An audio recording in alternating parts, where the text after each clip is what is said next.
Minha gente querida, muito boa noite, muito bem-vindos a todos, muita paz no coração. Vamos começar as nossas leituras de hoje com o livro Canteiro de Ideias e a frase é de André Luiz. Profecias inquietantes, reflita. O sol que se levantou hoje pela misericórdia de Deus brilhará para nós também hoje pela misericórdia de Deus.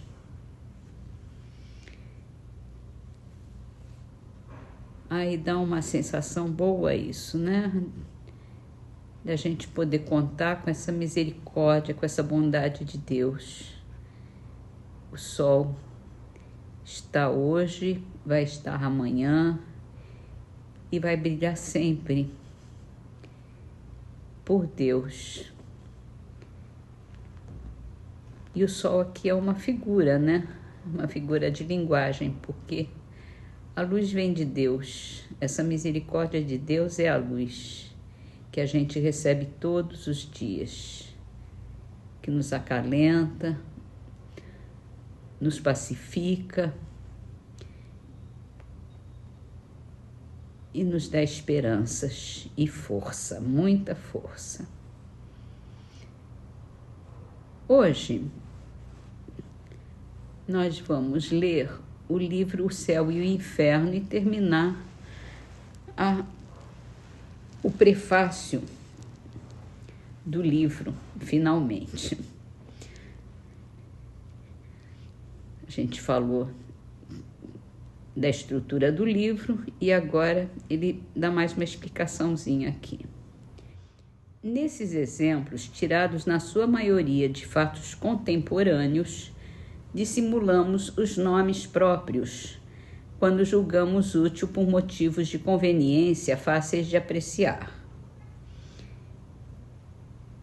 Aqueles que podem se interessar por esses exemplos os reconhecerão facilmente. Para o público, nomes mais ou menos conhecidos e às vezes muito obscuros não teriam acrescentado nada à instrução que daí se pode retirar. As mesmas razões que nos fizeram omitir os nomes dos médiuns no Evangelho segundo o Espiritismo nos fizeram nos abster de nomeá-los nesta obra feita para o futuro, ainda mais do que para o presente. Eles têm tanto menos importância quanto não poderiam se atribuir o mérito de uma coisa para o qual seu próprio espírito, não participou com nada. A mediunidade, aliás, não é concedida a tal ou tal indivíduo. É uma faculdade fugitiva subordinada à vontade dos espíritos que querem se comunicar, a qual hoje se possui e que pode faltar no dia seguinte, que nunca é aplicável a todos os espíritos sem distinção e por isso mesmo não constitui um mérito pessoal como seria um talento adquirido pelo trabalho, pelos esforços da inteligência. Os médiuns sinceros, aqueles que compreendem a gravidade de sua missão, consideram-se como instrumentos que a vontade de Deus pode destruir quando bem lhe aprouver, se não agirem segundo seus desígnios. Eles se regozijam com uma faculdade que lhes permite tornarem-se úteis, mas daí não tiram nenhuma vaidade. Aliás, conformamo-nos neste ponto aos conselhos de nossos guias espirituais. A providência quis que a nova revelação não fosse privilégio de ninguém, que tivesse órgãos em toda a terra, em todas as famílias, entre os grandes como entre os pequenos, segundo essas palavras das quais os médiuns de nosso tempo são a realização. Nos últimos tempos, disse o Senhor, verterei de meu espírito sobre toda a carne. Vossos filhos e vossas filhas profetizarão. Vossos jovens terão visões e vossos anciãos terão sonhos. Naqueles dias, verterei de meu espírito sobre os meus servos e minhas servas, e eles profetizarão. É uma passagem que está em Atos, capítulo 2, versículo 17 e 18. Mas também está dito: haverá falsos cristos e falsos profetas. Ora, estes últimos tempos chegaram. Não é o fim do mundo material como se acreditou, mas é o fim do mundo moral, ou seja, a era da regeneração. E estes últimos tempos já tem 200 anos e deve continuar por mais algum tempo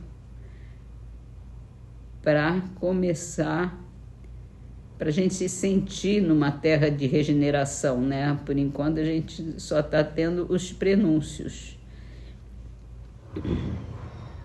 O mal ainda vem campeando por muitos lugares e ele vai diminuir bastante quando chegar no final dessa transição,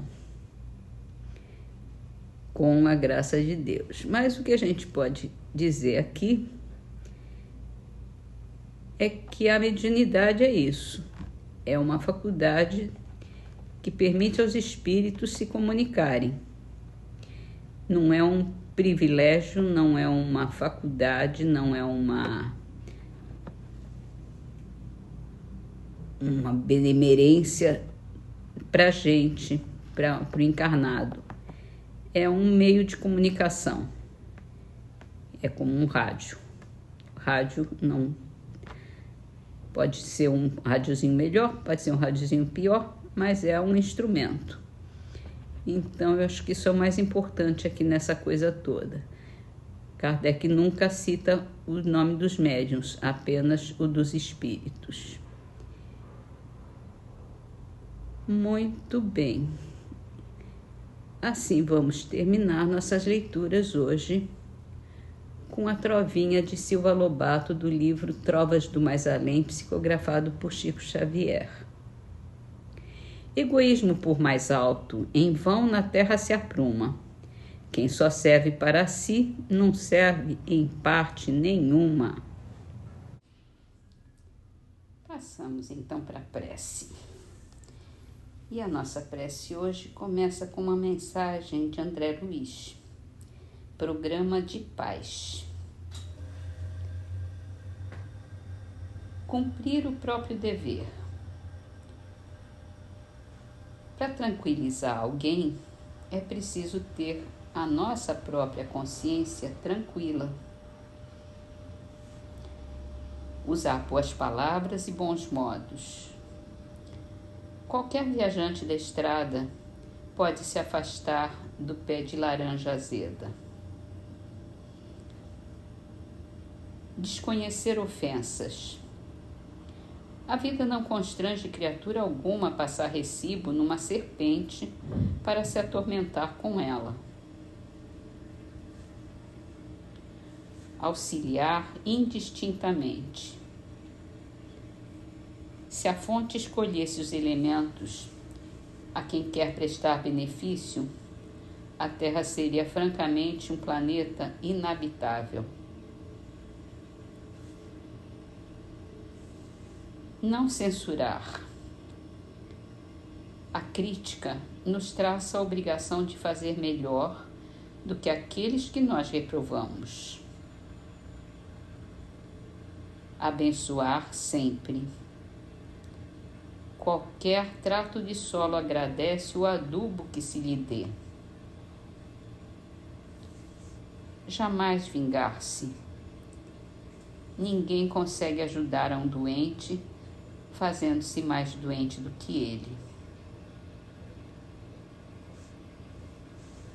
Amar os inimigos. A obra-prima da escultura nasce no sonho do artista que a concebe, mas não dispensa o concurso do buril que lhe dá forma. Não se lastimar por fracasso do caminho. Em cada hemisfério do mundo, o sol começa a trabalhar de novo diariamente. Saber cooperar para receber cooperação. O próprio Cristo não consegue realizar sozinho a obra da redenção da humanidade e, em iniciando seu apostolado na terra, procurou 12 companheiros que lhe serviram de base para a sua divina missão.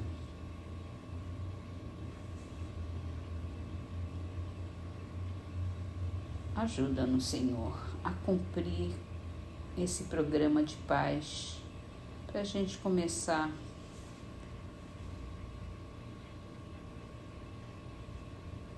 a ter a nossa paz no nosso coração e poder difundi-la para todos os que estão próximos, para todos os que estão em nossa sintonia. E quanto mais paz nós tivermos, mais paz nós emanaremos para todo mundo. E cada um de nós, em paz, fará esse mundo em paz. Então, vamos cumprir o nosso dever, vamos escolher bem as nossas palavras, os nossos modos. Vamos pensar bem, para a gente não se deixar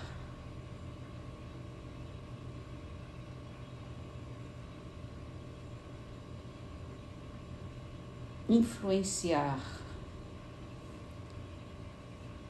pelas maledicências. Vamos auxiliar sempre, indistintamente, pensar muito nas nossas críticas. E se nós sabemos criticar, que nós saibamos nos criticar primeiramente. É com a censura que a gente faz os outros que nós seremos censurados. É com a nossa crítica que nós seremos criticados. Então, começamos por nós. Pensar em nossos defeitos, em nossas dificuldades, em nossas tantas e tantas imperfeições, para sermos os primeiros a nos modificarmos. E quando a gente estiver tão preocupado na nossa autocrítica, não teremos mais tempo para criticar ninguém. Abençoar sempre, sempre, sempre, sempre, com muita fé, com muita renovação, com muito amor.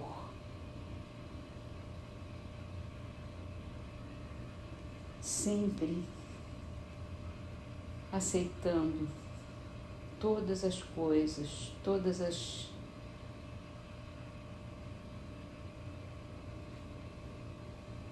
os acontecimentos que se sucedem na nossa vida, para que possamos transformá-los em coisas melhores, para fazermos limonadas, sucos, mananciais de amor, em vez de ficar amargando, azedando.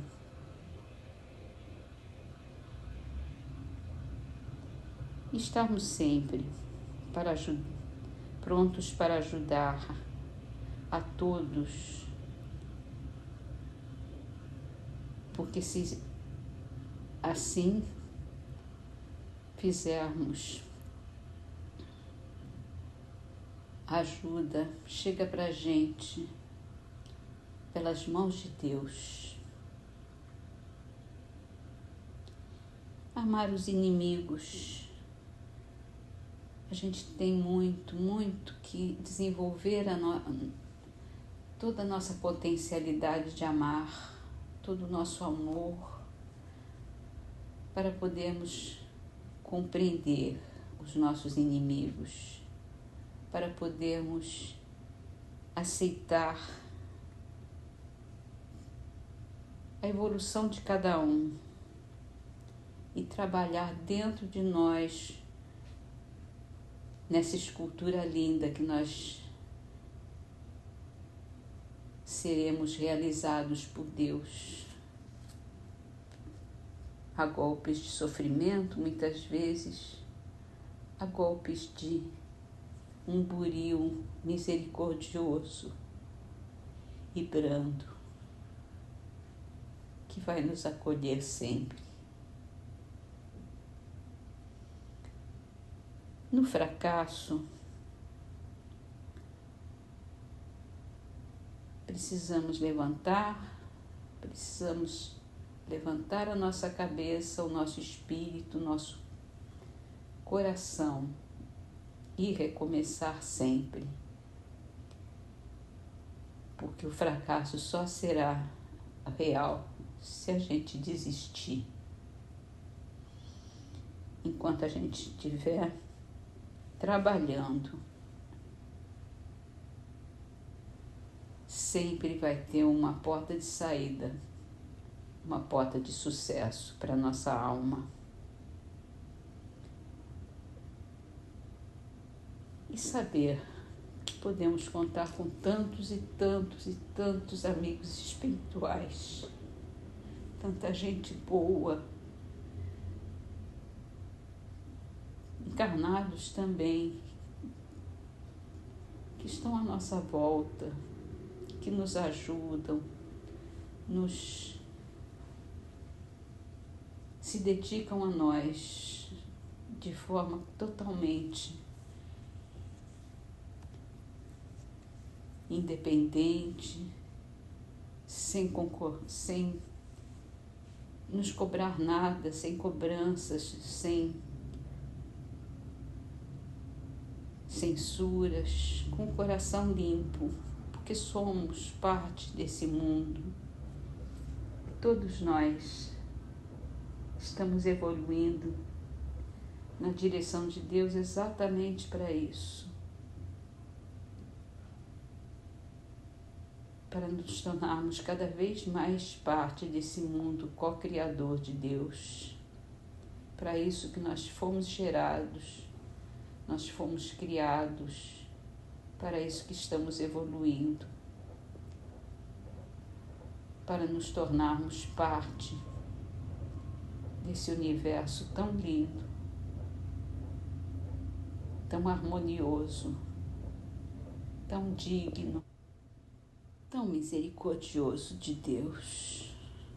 Obrigada, Senhor. Que assim seja.